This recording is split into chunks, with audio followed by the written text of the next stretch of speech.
Senator from Rhode Island. Well, we are in interesting times, Mr. President, and we are beginning to see the corporate and billionaire takeover of the United States government.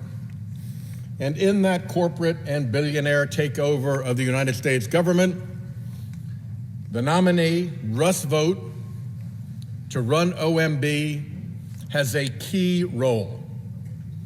And that key role to do the work for the billionaires and the big corporations is what makes him unfit and dangerous, and what compels us to come to the floor tonight to warn the American people of what this guy will do and who he is. Let's start with a little history. This is the guy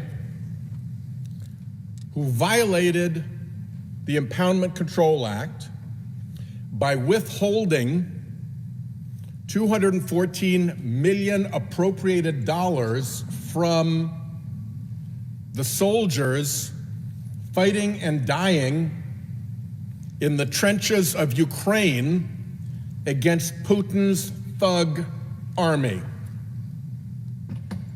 It was that stunt that led to the impeachment of President Trump. This is the guy who caused lives to be lost in those Ukrainian trenches by withholding funding they needed desperately, withholding the funding they desperately needed illegally, and withholding that desperately needed funding illegally in order to support a scheme by President Trump to put pressure on the Ukrainians to give him dirt on his political opponent. That's a little bit of history of where this guy will go. The OMB is the nerve center of the federal government. And to have someone there of that character is dangerous. Vought is also lawless. The Impoundment Control Act that he violated, the Government Accountability Office said this: faithful execution of the law does not permit the president to substitute his own policy priorities for those that Congress has enacted into law. He violated that. And they specifically find, therefore, we conclude that OMB violated the Impoundment Control Act. Is he repentant about that, now that the Government Accountability Office has called it out as being illegal? Never mind the Ukrainian lives that he caused to be lost. No, he continues to say the Impoundment Control Act is unconstitutional, even though no court has ever said so. He was pressed on this question in the Budget Committee. In answering the Appropriations Ranking Member, Senator Murray's questions about this, he said, President Trump has stated that the Impoundment Control Act is unconstitutional. I agree with the president's position. Again, no court has said this. He said, if I am confirmed as the director of OMB, I will follow the advice of legal counsel and ultimately the president with respect to the implementation of the Impoundment Control Act. Pay attention. I will follow the advice of legal counsel and ultimately the president.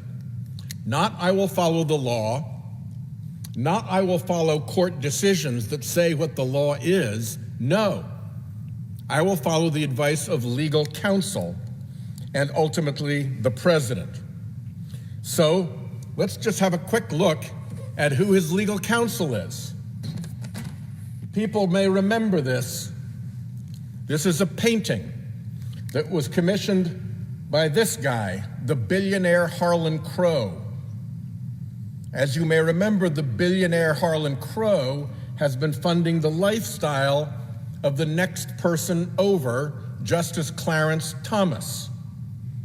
Millions of dollars in secret gifts to the Thomas family. And the next guy over, in the painting. By the way, if you saw Kristi Noem sworn in by Justice Thomas, he has a picture of this right behind them. He's so pleased with it that he's got his own version of it. Him with his billionaire sugar daddy and with Mark Paoletta. This is the guy who is going to be the legal counsel whose advice Vought is going to listen to. This guy is neck deep in the billionaire court capture scheme. Of course his advice is going to be what the billionaires say. The next guy over is Leonard Leo, the court fixer.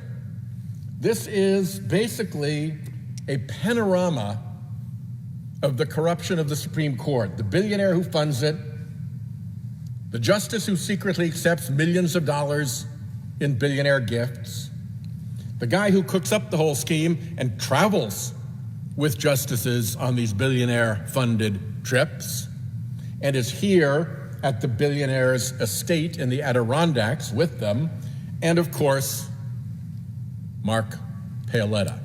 That's whose advice he's going to take. Again, he was careful to say, not the courts, not the law.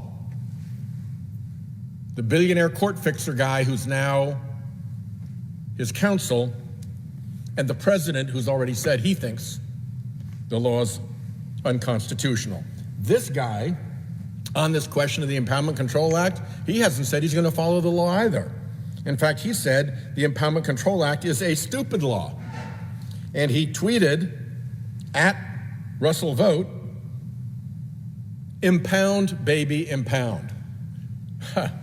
Yeah, you're going to get sober legal advice from a guy who says impound, baby, impound, and hangs out with billionaires who fund the capture of the Supreme Court as part of Leonard Leo's scheme.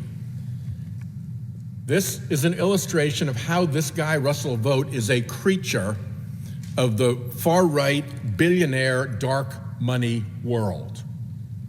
Before he went to OMB the first time, he worked as vice president of Heritage Action.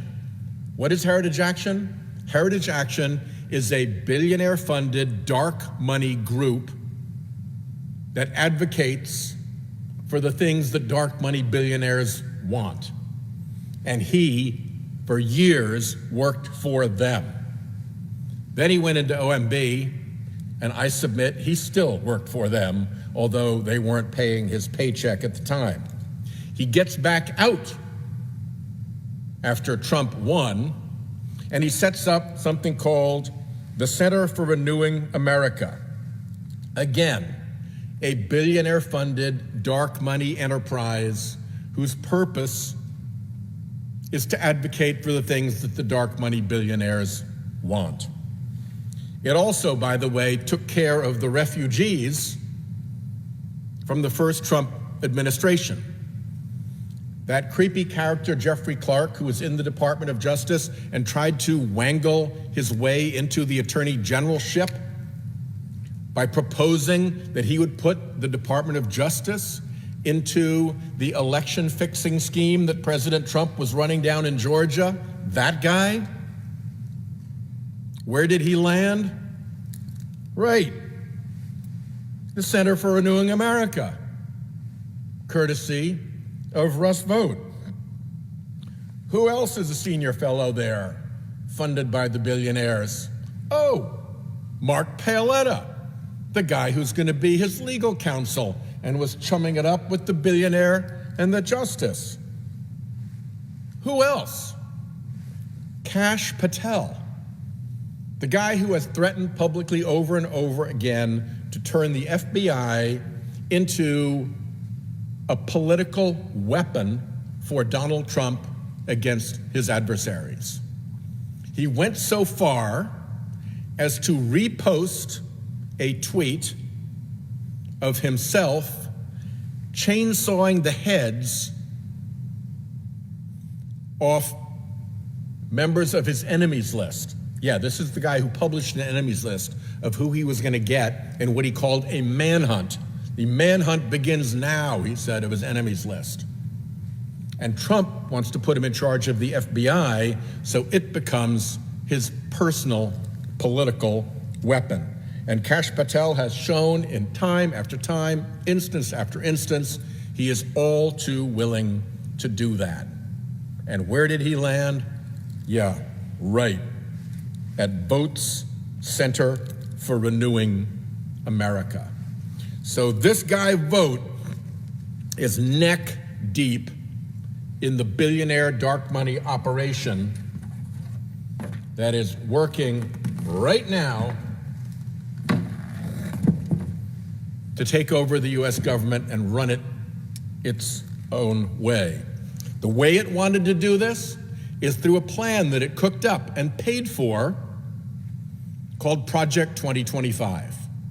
And if you look at the first couple of weeks of the Trump administration, you see Project 25 playing out again and again and again and again. And who was the central architect of the Heritage Foundation's Project 2025? Oh, yes, Russell Vought. Paid for with $120 million. You know, in Rhode Island, that's still a pretty big number. $120 million from a couple of right-wing billionaire families to cook up a scheme to run the government, and Vought both writes it and now goes in to implement Project 2025. If you want to look at the guy's lawlessness from another angle, he doesn't believe in independent government agencies. So the Federal Energy Regulatory Commission, for instance, that is an independent government agency because it adjudicates disputes in the energy sector and because it makes policy and has to do a number of things, but it has to be independent to have this adjudicative function. Or the Securities and Exchange Commission, or the Federal Reserve. He doesn't believe that any of them should be independent. He says what we're trying to do is identify the pockets of independence and seize them.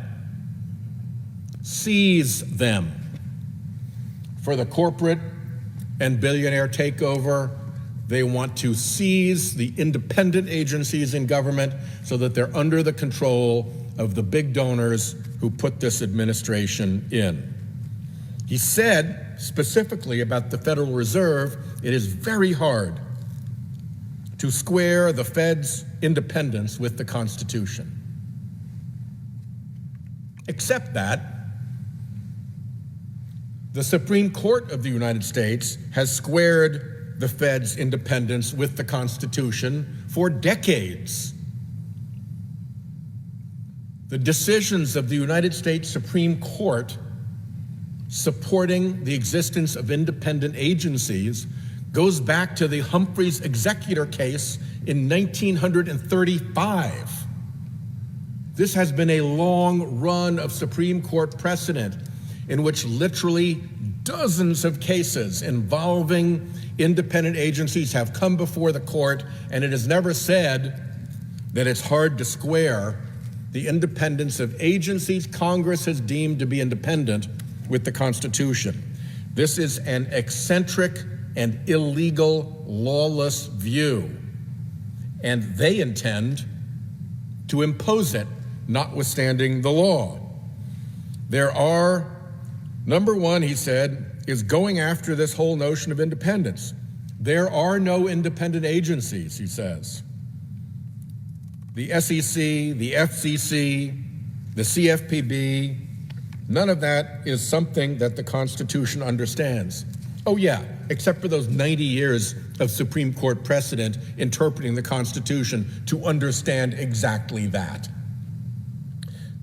In addition to the billionaire stoogery that he's been involved in for decades, in addition to his penchant for lawlessness, where there is clear Supreme Court precedent,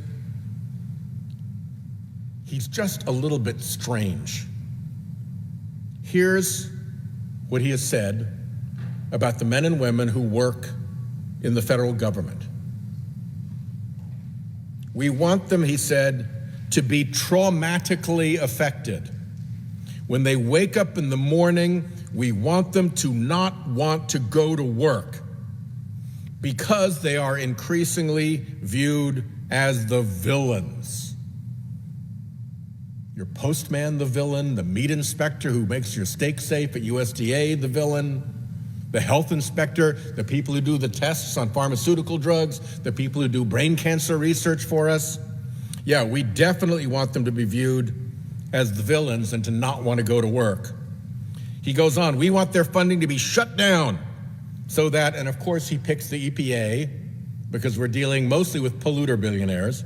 We want their funding to be shut down so that the EPA can't do all of the rules against our energy industry because they have no bandwidth financially to do so. We want to put them in trauma. If you think that's normal, you might want to go have just a little look in the mirror. He wants mass firings, which we're already seeing threatened. He wants to eliminate the civil service, fire staffers so that they can be replaced with loyal partisans. So let's say you're a big polluter. Let's say you're a big oil company. Let's say you're not cleaning up your methane leaks. You're spewing waste methane into the atmosphere for everybody else to breathe.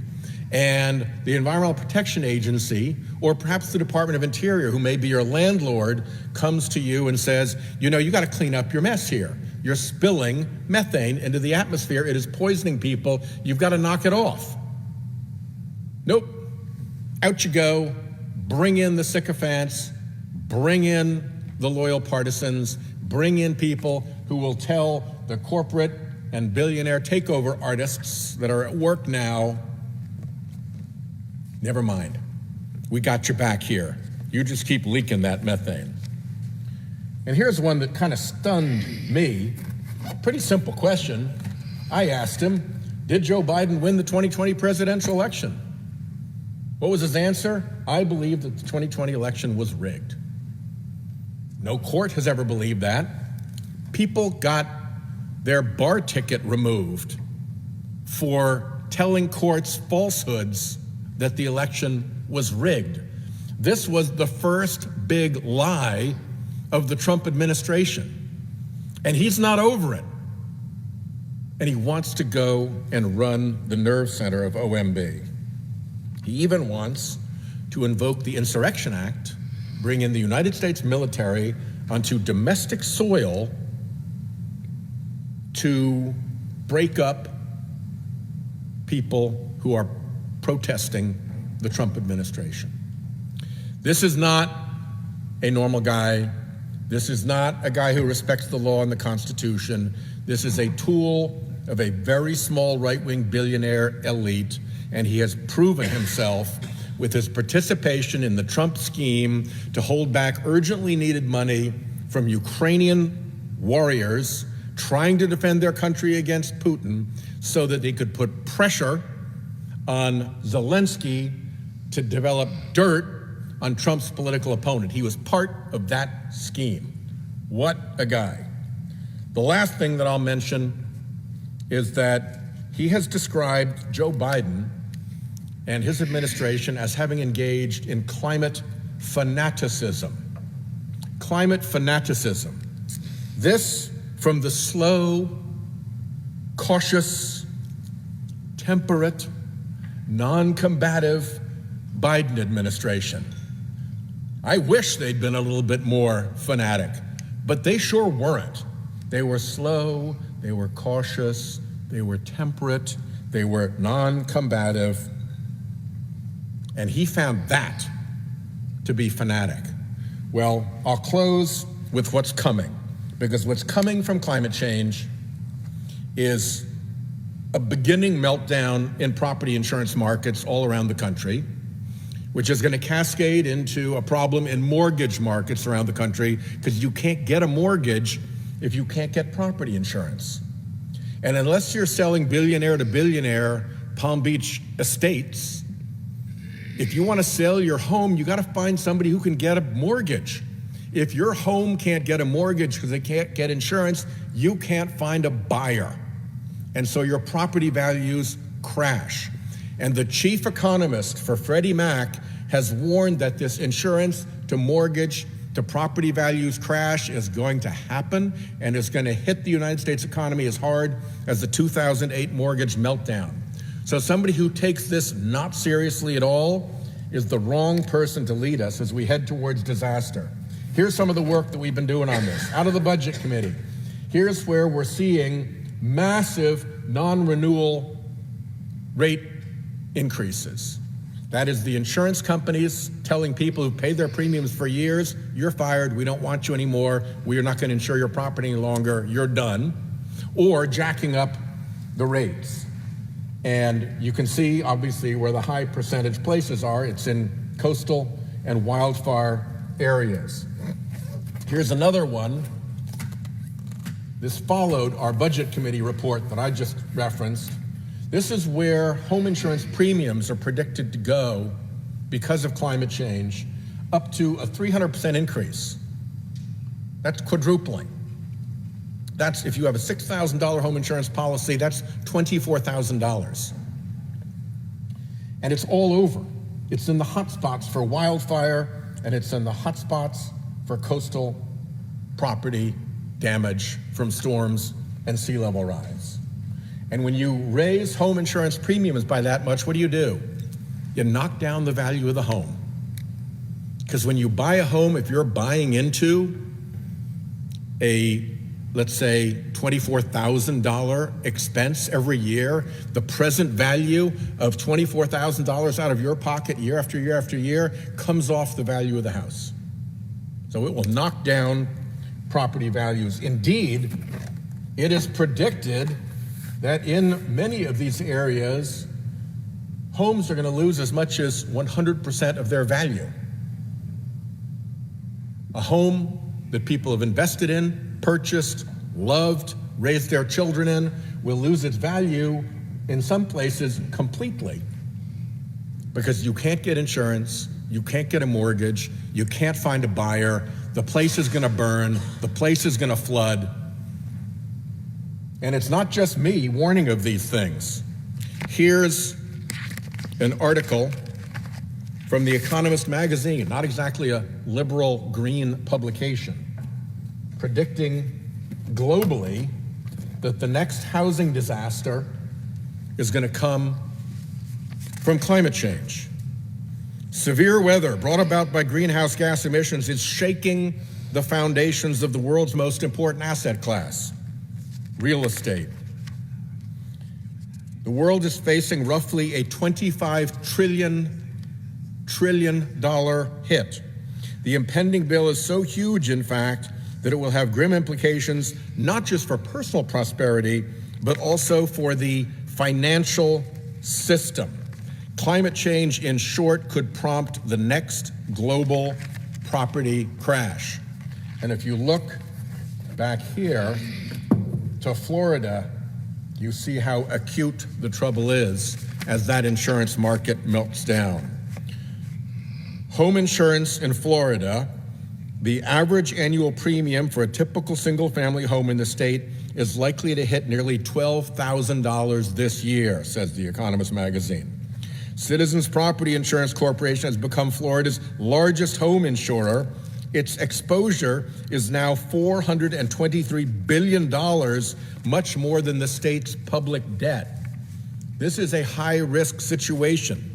The Financial Times reporting says that billion-dollar-plus disasters occur once every 3 weeks now on average, compared with every 4 months for equivalent events in the 1980s. As insuring high-risk homes becomes increasingly hard and costly, cracks in the U.S. housing market will widen. This danger of housing values collapse is already underway. Residential properties in the U.S. are overvalued by $121 billion to $237 billion for flood risks alone. Not the wildfire risks out west, the flood risks alone. That's the Financial Times. The New York Times. Without insurance, it's impossible to get a mortgage. Without a mortgage, most Americans can't buy a home. Headline: insurers are deserting homeowners as climate shocks worsen. Bloomberg News: U.S. home insurance real estate markets teeter on financial crisis.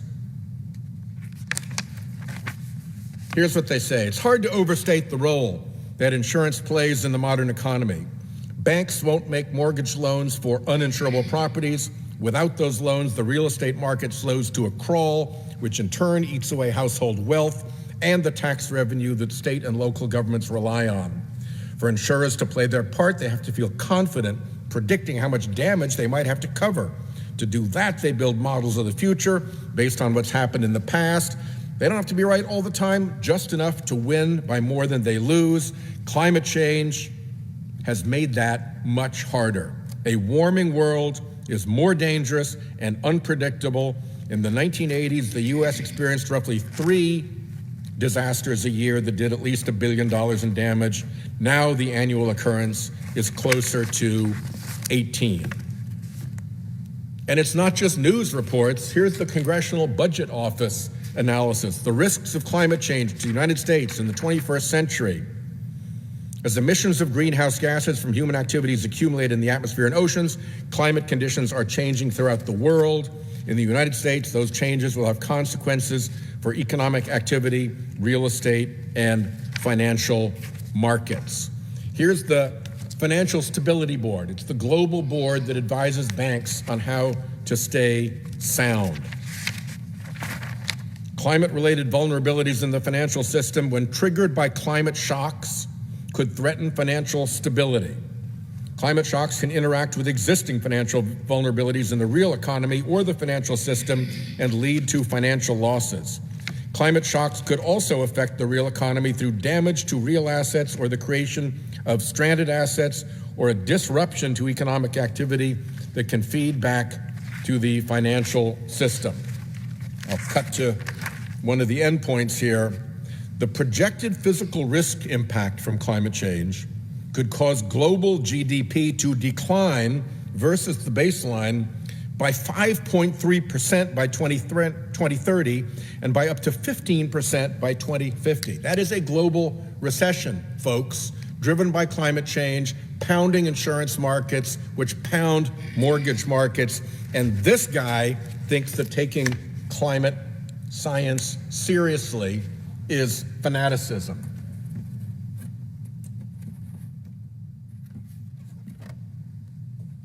Here's what the American people think about some of this stuff. Penalties on high pollution imports, letting high pollution Chinese products into our country, putting a penalty on that. 12% oppose, 74% support, a 62% positive swing. Carbon pollution limits on big companies, 12% disapprove, 72% support. Impose a fee on big polluters, 10% oppose, 74% support, a 64% swing. The American public wants to solve this climate problem, which is why the billionaires need to come in and take over the government from the inside with people like Russell Vought, so they can defeat the American people, continue to pollute, and let the economic mayhem ensue. And I'll close with this last image just because I really love it. Here's the MAGA guys standing outside the wall of Trump's Mar-a-Lago palace. Ha ha, we sure showed those elites who's in charge. Meantime, inside are the helicopters from Wall Street, big tech, Bezos, pharma, big ag, Musk, Musk, coal, big oil, crypto bros. This is what is happening.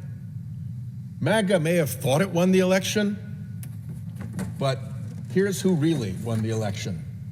The looters and the polluters. The Musks who are running into our information systems, looting data out of them for their own purposes, and the polluters who want to pretend that this climate change threat is not real.